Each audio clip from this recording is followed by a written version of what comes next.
반대해야 된다 법을. 근데 당장에 지금 방송국 더 들어오면 더 좋은 거 아니야? 뭐 이런 느낌을 보면 안 된다는 거죠. 1인 미디어를 통제하기 위한 수단이 미디어법이다.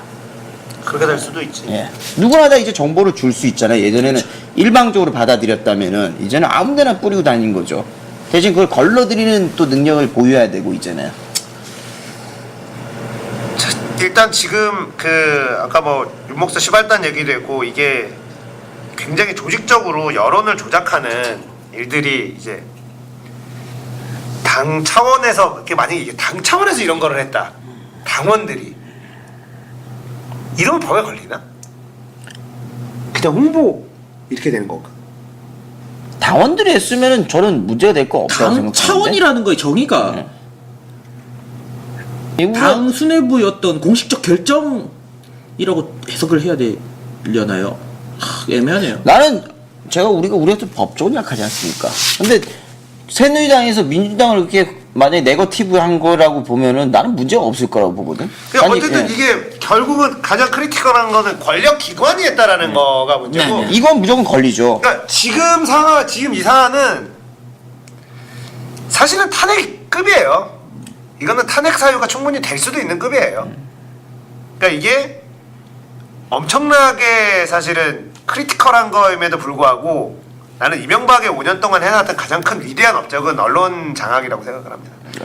검찰도 잘 장악을 해놨고 검찰 이명박이 5년만 일찍 대통령이 됐으면 언론 장악이 레알 완벽하게 됐었지 않을까. 지금도 완벽하게 돼 있잖아. 그러니까 노무현이라는 지금은- 사람이 없었다면은 아니 그것도 그렇지만 지금은 약간 뭐랄까요 대안 언론의 역할을 하는 이게 기술적으로나 이게 뭐 시민 의식으로나 뭐 이렇게 되게 많이 되는 편인데 오죽하면 지금 JTBC 9시 뉴스만 사람들이 바라보고 있다니까. 이번에 또 거기서 뉴스타파 소스 해가지고 제대로 공격하고, 그러니까 얘네들이 뭐냐면 지상파들한테는 그 뭐야 이번에 세금 이제 포탈하는 그거 정보 준 데서 우리나라 유력 언론사들한테 다 아예 안 줬잖아. 원래 그런 데다가는 안 주기도 한다고 하는데 말도 안 되는 뉴스타파한테 그 정보를 다 줬단 말이야. 그만큼 우리나라 언론에 대한 신뢰도가 외국에서 봤을 때도 지금 땅에 떨어져 있는 상황인데, 그래서 또 자존심이 있으니까 뉴스타파 자료하면 이걸 거의 안 써요. 지상파 이런 데서는.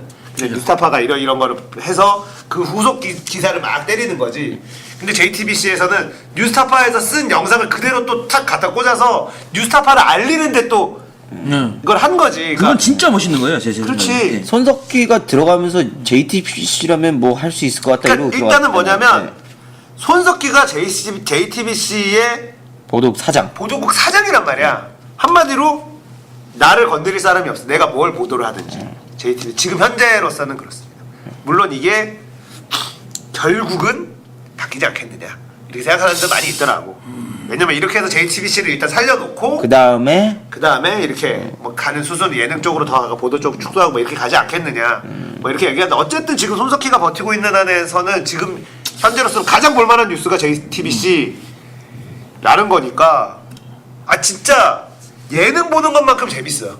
JTBC 손석희가 진행하는 뉴스를 보면 아니 왜 다른 데서 이 뉴스를 이렇게 말하지? 그 기자들도 약간 눈빛 좀 살아있다고 해야 되나? 진짜 기자일 하는 것 같다. 이거 진짜 기자일 하는 것 같은 그런 걸 해야 되나? 뭐 이런 느낌이 좀 있어. 그러니까 KBS, MBC, SBS가 제대로 된 보도를 하지 않으니까, 이 사안이 얼마나 심각한지에 대해서 공격적으로 보도를 하지 않으니까 사람들도 그냥 잘못한 놈 좀 처벌은 해야 되나? 뭐 이런 약간 좀 애매한 사이즈가 돼버리는 거지. 이게 만약에 노무현 정권 때 이런 일 했으면 노무현은 한 수백 번 탄핵당했을 겁니다. 그렇죠. 별거 아닌 것도 탄핵당했었는데. 그게 선거법 위반이었잖아. 결국 걸린 게 결국 발언 하나였거든. 대통령이 아니라 내가 그 열린우리당 당원으로서 법에 걸리지 않는 테두리에서 뭐 밀어줄 수 있는 거 최대한 밀어주고 싶다. 3가지가 걸렸어요. 그때 탄핵했을 때. 그러니까 그거랑 그다음에 경제 그거랑 그러니까 3가지가 걸려가지고. 제일 큰 거는 그거였지. 선거 개입이다. 대통령이 맞아요. 정치적 중립을 지키지 않는다. 막 대통령도 공무원이냐 정치냐 이러면서 막 이런 거 이렇게 해가지고 그거가 이제 탄핵 사유로 된 거야. 이제 여러 가지 그 꼴배기 싫었다가 이거를 딱 걸었는데, 근데 이게 미국 같은 경우에는 미국은 대놓고 지지를 하죠. 걔네들은 그렇게 해도 상관이 없으니까. 그것 때문에 총선한다고 막 저는 그리고 개인적으로 대통령이 그러니까 지지 발언 같은 거 해도 된다고 저는 생각하거든요. 저는 왜냐하면 대통령 공무원도 아니고 제 생각은 그래요. 계약직 공무원, 선출직 공무원 뭐 아니 그리고 정당인으로서 공무원에 뽑히잖아요. 그럼 당선됐다는 건 그 정당인으로서 뽑힌 거지. 그 정치인으로서 뽑힌 거지. 아니 정치 예. 그러니까 우리나라 정치라는 게 생각해요. 이미지가 되게 안 좋아서 그렇지 대통령도 분명히 정치 전면에 나서야 돼요. 총선하면은 내가 속해 있는 당을 밀고 그 사람들이 돼가지고 이제 내 바로 이제 나아갈 때 방향을 뭐 제대로 나아가고. 근데 우리나라 대통령은 너무 힘이 세가지고 그렇게만 풀어주기에는 너무 위험해. 그건 그렇죠. 왜냐면 선심성 공약으로 막 날려가지고 정책 이렇게 툭툭툭 던지고 이 타이밍이 원래 하려고 했었던 거다 막 이래버리면은 막을 수 있는 방법이 없으니까. 그러니까 미국 같은 경우는 주지사 뭐 이렇게 해가지고 주법이 다 다르고 이런 게 있잖아. 권력이 좀 약한. 권력이 대통령이 가지고 있는 거는 대통령제이고 막강한 힘을 가지고 있는 건 맞지만 우리나라만큼 힘이 세진 않으니까 대통령이 권력을 축소시켜야 되겠네요. 그 대통령 권력을 확실히 축소시켜야 되는 거는 있지. 그거는 있고. 이제 이명박 정권 이제 박근혜 대통령 지지율이 막 떨어지고 있단 말이야. 53인가? 50% 초반대. 갤럽이 조사한 게 53% 나왔으니까. 그러니까는 갤럽은 굉장히 보수층 쪽에 좀 잘 나오는 조사 기관이니까 사실상 50% 무너졌다고 봐야죠. 50%는 무너졌다고 보는 게 맞는 것 같아. 근데 이게 결국은 박근혜 대통령이 한나라당을 구했을 때랑 똑같은 행태거든. 자기가 해야 될 얘기를 절대 자기가 하지 않아. 말을 하지 않으면 손해는 안 본다라는 건데 그렇죠. 대통령인 때까지도 이렇게 해버리니까 결국은 김기춘이 다 휘두르고 있는 것처럼 모양이 나오고 있고 그렇죠. 많은 사람들이 이건 김기춘의 작품이구나라는 것들이 다 얘기 나오고 있고 이번에 뭐 공안통 뭐 하고 다 김기춘의 아는 사람들 PK로 도배시키고 이런 것들이 박근혜가 대통령이 되기 위해서 막 했었던 게 대통합에 하겠다. 대탕평 인사를 하겠다. 대탕평 어디 갔냐고. 대탕평 무슨. 근데 그러니까 일단 김기춘 얘기가 굉장히 우리가 자주 거론되는데 김기춘에 대한 일무탐구 약간 한번 해보는 시간을 가져보겠습니다. 김기춘이 아나요? 잘 모르죠. 예. 제가 잠깐 코에 약좀 제가 잠깐 설명하겠습니다. 사장님 어디 가시게요? 약. 예. 비염 가려. 김기춘이라는 인물을 설명할 때 뺄 수가 없는 게 유신입니다. 예. 유신헌법을 만들 때 그때가 70년 초반일 거야 아마. 좀 또 네. 깜짝 놀랐네요 방금. 왜? 아니 계속 하세요. 70년 초반인데 그때 유신헌법이 개정될 때 그 당시에 그걸 만든 주축 인물이 김기춘이에요. 그러니까 박근혜와의 인연은 이때 있는 거예요. 예. 그때 있고 그 다음에 김기춘이 그렇게 유신헌법을 만들고 이 사람이 거기서 이제 체계를 만들었단 말이에요. 그 다음에 얘가 어디로 가냐면 얘가 경남 거제에서 이제 국회의원이 됩니다. 15, 16, 17인가 그러니까 3번인가 해먹어요. 2번인가 3번인데 그러면서 90년대 초반에 거제잖아요. YS가 거기서 이제 대통령이 나와요. 그래서 대통령이 나오는데 그때 엄청나게 밀어준 사람이 김기춘인 거죠. 그러니까 박정희 시대 때 유신헌법을 만들고 YS 때 주축으로 활동한 사람이에요. 김기춘하면 유명한 사건이 뭐가 있냐면은 YS랑 김대중이랑 정주영이 싸울 때 대선 며칠 전에 이제 모여가지고 우리가 남이가 이만한 사람이 김기춘이에요. 김기춘이 그러니까 우리가 남이가 그게 김기춘이에요. 초목집. 네, 그렇죠. 그런 배경을 가지고 있는 사람이에요. 일단 기본적으로 유신헌법 그다음에 YS 기반하는 PK 지역. 요건데 그러니까 박근혜와 인연은 70년대 그때고 그다음에 당내 세력은 그때 YS 거를 잡고 있었고. 그 초목집 사건에 대해서 좀 더 봐야 되는 게 뭐냐면 그거를 누가 터뜨렸냐면 정주영. 네, 정주영 쪽. 정주영이 때 대선 후보로 나왔단 말이야. 대통령이 되겠다고. 그쪽의 당이 불법 도청을 한 거야. 그 사람이 터뜨린 주 사람은요 박철원이었어요 그때. 박철원. 예, 박철원이었어요. 근데 어쨌든 그거를 도청한 애들 있잖아. 그게 정주가 아니라 정주영 그 당에 그때 뭐야 통일민주당이었나? 제 이름까진 기억이 안 나는데. 통일민주당이었나요? 92년도였던 것 같은데. 그렇게 해가지고 결국은 뭐냐면 이게 문제가 됐었던 거는 김기춘이 장관들을 불러 모았단 말이야. 그래서 김영삼을 노골적으로 밀어라. 우리가 남이가. 이러면서 관건 선거를 하라고 직접 지시한 거를 녹취를 해가지고 이거를 터뜨렸는데 누가 감옥에 갔냐면 누가 처벌받았냐면 그거를 불법 녹취한 애가 처벌받았어요. 그렇죠.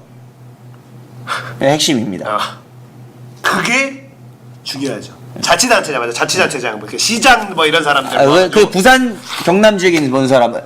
그래가지고 얘가 YS 때 실세를 부리고 15, 16대까지 했을 거예요 국회의원을. 그러다가 얘도 홍사덕처럼 그거 탄핵을 앞장서서 탄핵해야 된다. 전면에 나섰던 게 김기춘이었어요. 그리고 이제 걔는 18대 때 안 되고 묻힌 거예요. 그리고 다시 이제 기용이 된 거죠. 요게 이제 김기춘 스토리죠. 그러니까 인물 탐구를 해봤을 때 얘를 꼭 빼놓을 수 없는 거 3가지가 있다는 거죠.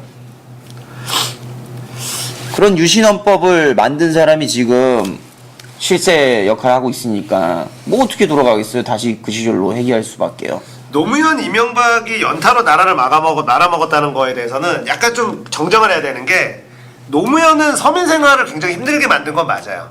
근데 나라 살림은 굉장히 탄탄하게 만들어 놓은 게 팩트입니다. 그렇죠. 부채도 굉장히 줄여놨고 이명박은 이제 박근혜 대통령 지가 아마 감당이 안 될 거예요. 이제 그 싸질러 놓은 똥이 일단 자원 쪽 있죠. 자원 외교한다고 거기다가 어마어마한 삽질 해외에다가 무슨 유전 사놓고 뭐 이거 다 뽀찌 뜯어먹으려고 말도 안 되는 다 한 거거든. 새끼들이 이거. 이거 다 한 거고 노무현 대통령은 집 부동산 그리고 물론 이거는 또 다를 또 깊이 또 다뤄야 얘기가 더 있는 거지만 늘 얘기하는 거지만 그 뭐야 등록금 이거 노무현 때 오른 게 맞아요. 부동산이 가장 크리티컬한 거고 부동산 엄청 크리티컬. 그리고 김대중 노무현 이 10년은 햇볕 정책 북한을 변화시키지 못했다. 그리고 핵무기 개발하는 거가 뭐 햇볕 정책에 들어간 돈으로 뭐 옥수수를 핵으로 만드는 뭐 연금술이 있느냐 뭐 이렇게 뭐 얘기하는 사람들도 있지만 어쨌든 북한한테 지원을 해줬는데 우리는 거기에 유의미한 뭔가를 대가를 받아내지 못했어요. 그러니까 뭐 유의미한 의미라고 한다면 그나마 하나 있는 게 딱 하나 있죠. 개성공단. 굉장히 북한하고 가까운 곳에 전투기지가 아닌 공단이 들어서게 했다라는 거 딱 하나? 미사일 기지가 들어섰으면 큰일 크다면 났는데. 큰 업적이에요. 그렇지. 예. 그러니까 딱 그 햇볕 정책이 금강산 정도? 딱 요거 하나. 예. 그러니까 남북 공동선언 있고 했는데 그거가 정권 바뀌면서 다 무시당하고 있는 상황이니까 6.15 남북 공동선언 그 뭐냐 지키는 집단 이제 통합진보당 하나 있어요. 걔네들 보기 좋거든요. 서로의 체제를 인정하자. 네, 그래갖고 6.15 남북 공동선언 통합진보당에서만 현재 지키고 있습니다. 그러니까 개성공단으로 가지고 협박을 해서 박근혜 대통령 초기에 인기가 있었던 이유가 이명박은 개성공단으로 협박을 해서 이렇게 들어서 개성공단 거의 뭐 파행식이 됐죠. 박근혜는 빼버렸어 그냥. 아 그래 빼 그럼. 그러니까 김정은 우리 아버지나 할아버지가 썼던 수법이 왜 얘한테는 안 통하는 거야? 아버지 잘못 가르쳐줬나? 이래가지고 그렇게 해서 이제 개성을 다시 정상화시키고 시간 좀 걸리더라도 근데 그러면서 그 개성군에 있었던 사업자들은 지금 난리 났거든요. 피눈물을 흘리고 있는데 정말 돈이 없으니까 지원 어느 정도는 해줄게. 근데 그걸로 택도 없다 더 해줘라. 근데 돈 없어. 하든지 말든지 뭐 이렇게 나와버리니까 뭐 그렇긴 한데 어쨌든 그게 오히려 북한의 변화를 일으킨 건 맞지. 그것도 사실 나는 팩트라고 봐. 북한의 태도를 변화시킨 팩트 중에 하나라고 봐. 박근혜 초창기에 뭘 잘했냐면 외교 좀 괜찮은 것 같다 이런 게 공통적인 의견이었을 거 아니야. 옷 좀 잘 입고 뭐 이런 건데 지금은 뭘 하는지 도대체 모르겠으니까 평가를 내릴 수가 없는 상황이 온 것 같아요. 뭘 하는지 도저히 모르겠어요. 야구 쉬고 하고 있더라고. 예. 근데 그것도 아식스 신발 신었다가 또 그것도 가이던데? 아 그래요? 프로스펙스 신어야 돼요? 아 그건 좀 너무하지 않아? 아이스 신을 수 있지. 아이스 좋아하나 보지. 아이스가 여성 운동화 괜찮거든. 근데 뭐 그게 아식스가 또 뭐 독도 뭐 이런 거 하는 것도 지원하고 뭐 이런 회사나 극우 성향 회사. 일본의 수많은 업체들 중에 하나 그런 거. 일본 극우 회사 제품 다 피하려면 그거 공부하는 것도 일인데. 엄청 많던데. 네. 그러니까 바로 다 있어. 무슨 아사히 맥주도 먹으면 안 되고. 뭐. 유니클로도 그렇고요.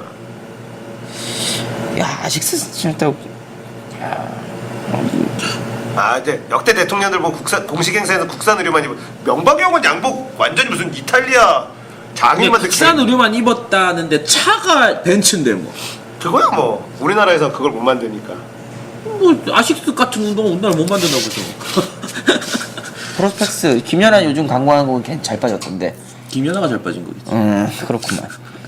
뭐 운동화 잘 그게 빠져봐야- CF의 허점이지.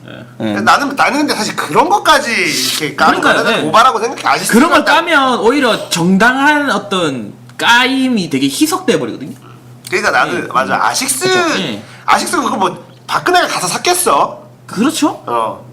나 신발 사이즈 230 보니까 뭐 시구할 때 멋있는 그 예, 여기 아식스 사와. 아식스 사와 그러진 않았겠어. 그러니까 아니야, 그럼 그랬으면. 그냥 이 뭐야 이거 아이스가 뭔지도 모를걸요? 모를 수도 있어. 맨날 뭐 딴 것만 신다 보니까. 모를 수도 있어. 그럼 갖다 줬겠지. 어, 이거 괜찮지. 신으시고 시구하시고. 아유. 그랬겠지. 이거 조금만 일찍 알았으면 누가 아식스 통째로 사버려가지고 국산 회사로 만들어버렸죠. 그러니까 이게 이명박 정권 때는 제가 이명박을 대놓고 이명박이 싫다라고 얘기하는 이유는 진짜 딱 하나예요. 너무 탐욕스러운 정권이었다. 네. 그 집단들의 이익을 위해서 너무 많은 정책적인 힘을 썼어요. 그렇죠. 그게 뭐 많이 알려져 있는 맥커리 관련된 부분. 그러니까 자기가 직접 그걸 하질 않아. 근데 자기 주변에 있는 사람들이 이익을 보게끔 이걸 하는데 굉장히 복잡하게 얽혀놔요. 나는 그게 더 되게 나쁘다고 생각하는 게 얘가 BBK 같은 경우도 사실 많은 사람 누가 봐도 자기가 자기 입으로 세웠다는 동영상까지도 있는데 주어가 없다라는 이런 세상에 말도 안 되는 개변으로 그냥 넘어가지 있는 세상이었잖아. 내가 있다면은 BBK는 이명박 거라는 건 누구나 알죠. 그 뭐냐 미국의 O.J. 심슨이 그 누구 죽였지? 다 알잖아요. 그러니까 죽인 거 무죄 판결 나도. 그러니까 그런 거 마찬가지. 이명박 BBK도 무죄 판결이 나도 누구나 다 이명박이 BBK를 세웠다고 누구나 다 알고 있는 거 아닙니까? 그러니까 본인이 자기가 세웠다라고 얘기를 했고 과운대에서 얘기를 했는데. 근데 그 동영상까지 있었지만 나경원 얘기는 주어가 없다. 이 주어가 없다라는 걸로 좀 멋있더라고요. 진짜 이게 어떻게 저는- 그런 말을 할 수 있지? 안 저는 쪽팔린가? 대본 써주고 읽으래도 못할 것 같아요. 그러니까 아주 안 쪽팔리냐고. 나경원 대변인 시절에는 그때 야 저 여자 참 고생한다 싶었더니 그 아니더라고. 또 이상한 짓 하고 있었는데. 그래가지고 그렇게 BBK서부터 그 또 뭐 그 다음 단계 가지고 미국에서 뭐 재판 진행되고 주가 조작으로 해서 사람들 피해 입히고 이런 것들이 다 보면 굉장히 어렵게 만들어놨지만 자기들한테는 자기들 주머니는 다 채우는 방법이 있어요. 얘네들은 그 노하우가 있는 집단들이야 여기는. 그래서 지금 한게 4대강 했죠. 22조라는 어마어마한 돈을 들여서 했는데 박근혜 임기 동안 그 이상의 돈이 4대강을 관리하는 데만 해도 그 이상의 돈이 들어간다라고 하니 20조 이상 들어간다라고 하니 이거는 사실 나라를 통째로 거의 말아먹은 거나 마찬가지인 수준인 거고. 그렇죠. 형 들어가는 비용 따지면 그거 수십 년 동안 그거 10배는 들어야 될 거예요. 그리고 이제 자원외교 한다고. 아 제가 그 카메라 다이아몬드 강산에 제가 200만 원 날렸거든요. 아 제가 진짜 자원외교 한다고 뭐 재테크했어요? 보통 주가 주식 주식으로 이렇게 그러니까 사는 거 많이. 그 카메론 다이아몬드 강산에 제가 200을 넣었다가 잃었는데 추석 때 갔어요. 근데 사촌 형이 그 얘기를 하고 있는 거예요. 카메론 다이아몬드 강산. 그 형은 2천 날렸더라고요. 근데 아버지한테 얘기를 했는데 아버지는 얘기를 안 해요. 그러니까 제가 200, 사촌 형이 2천. 아버지는 아무 얘기 안 하는 거. 적어도 제 짐작으로는 한 5천 정도입니다. 짐작으로는. 그러니까 이게 정부가 나서서 주가 조작을 한 사례들이거든요. 그렇죠. 예. 정부가 이거 우리가 대한자원공사에서 뭐 투자 들어갑니다. 뭐 이러고 누가 가서 뭐 해오고 보여주고 주가 띄우고 빠지고 개미들 손해보고. 그건 개미들 개피 봤죠. 저 같은 사람. 그러니까 이게 이런 식으로 한 것들이 이명박 정권 때는 너무 많아서 이거 다 털잖아요. 어마어마한 돈이 아마 다 걸릴 거예요. 이명박 300년형이에요. 이거는 이거 300년형이에요. 대놓고 주가 조작도 했지. 에이, 300년도 안 돼, 더 돼야지. 왜냐면 야 압도도 씨발 1000년형인데 앞도 1000년이구나. 그 이명박 3000년이네요. 3000년 정도 네. 먹어야지. 압도도 1000년형 때리는 세상인데. 압도가 도수보다 10배나 나쁜 놈이라고 생각을 하니까 참 그동안 도수한테 너무했던 것 같긴 해요. 도수는 이제 아이디 따라가야지. 도타고 우수니까 도타로 가야지 뭐. 도수한테 좀 너무했지 않았나. 근데 분명히 이게 이제 내가 분명히 그 박근혜 정권 초기에 사실 그 얘기를 한 거가 박근혜가 그 대통령 되기 이제 당선자 시절 가장 인기가 많아야 될 시절에 약간 포지셔닝이 애매했다고. 그래서 이때 뭔가를 해야 되는데 이때 만약에 뭔가가 제대로 되지 않으면 이명박을 털 것이다. 근데 살금살금 효성 털고 뭐 이렇게 네. 털고 하면서 명박이 주위에 있었던 예. CJ랑 털기 시작하는데 본격적으로 터는 날이 저는 온다고 봐. 그 제가 온다고 봐. 제가 말씀드리지 않았습니까? 개헌을 할 때 털 거라고요. 탈탈 털어서 이거는 진짜 박근혜 대통령도 자기가 분명히 증세 없는 복지를 하겠다라고 했는데 증세 없는 복지를 내게 좀 공부 한 톨도 안 하고 서울대 가겠다는 건데 말이 안 되는 건데 증세를 하든지 복지를 줄이든지. 복지를 안 하든지 둘 중에 하나를 해야 되는 건데 두 개 다 하겠다라는 증세도 안 하고 복지도 하겠다는 거는 말이 안 되는 거니까 뭐 딴 데서 돈 빼겠다는 거밖에 안 되죠 어떻게 보면. 지하 경제를 지하 경제를 양성 활성화 지하 경제 시켜서 활성화시키겠다고. 근데 뭐 지금 여러 가지로 이제는 확실하게 얘기할 수 있는 게 이번에는 분명히 이번 선거는 부정선거입니다. 라고 나는 확실하게 얘기할 수 있는 단계까지 온 것 같아. 대선은요. 부정선거, 관건선거. 부정선거, 관건선거. 관건선거. 왜냐면은 군도 지금 그랬다는 증거들이 나오고 있고 이게 국정원 나왔고 제일 문제는 이게 그냥 넘어가면 다음번에 여기까지는 괜찮다는. 그렇지. 거기 슬렌더그 변덕규 딱이잖아. 여기서 쳐보고 심판이 딱 여기까지 안 부네. 다음부터는 여기까지 해도 되는구나. 그런 안 좋은 선례가 남아서 나중에 분명히 이걸로 예를 들면 민주당이 정권을 잡았을 때 새누리가 똑같은 이런 식으로 까고 그러면서 이럴 겁니다. 니들은 그때 그랬잖아. 이딴 소리가 저는 분명히 나온다고. 언젠간 나와요. 그거 안 나오게 하려면 지금 네. 잡아야 돼. 이거 지금 잡아야지. 바로 잡아야지 돼요. 그러니까 지금 내가 이명박이 하는 것 중에 제일 짜증나는 것들이 또 하나 있어. 많이 짜증나. 제일 짜증나. 다 거의 열에서부터 1에서부터 거의 10까지 거의 다 짜증나는데 가장 짜증나는 게 하나가 인사청문회 할 때 이거 기본적으로 다 그 정도는 돼. 진짜. 탈세 그 무슨 위장전입. 논문 위조 이런 거 다 왜요? 통과돼. 그래놓고 하는 소리가 뭐 이 업무를 하는 데는 지장이 없다. 이게 노무현 정권 때만 하더라도 위장전입 하면서 다 낙마였어. 그렇죠. 근데 난 제일 어이없게 게 법무부 장관도 통과를 해. 아이씨. 아니 다른 데 다 그렇다 치자 이거야. 위장전입이고 뭐 법무부 장관은 법을 지켜라라고 지시를 해야 되는 사람인데 그 사람이 법을 어긴 게 나왔는데 법무부 장관 하는데 아무런 하자가 없대. 흠결이 없대. 그 정도는 위장전입 자식의 교육을 위해서. 이거 진짜 법무장관이 또 말하는 게 왜냐면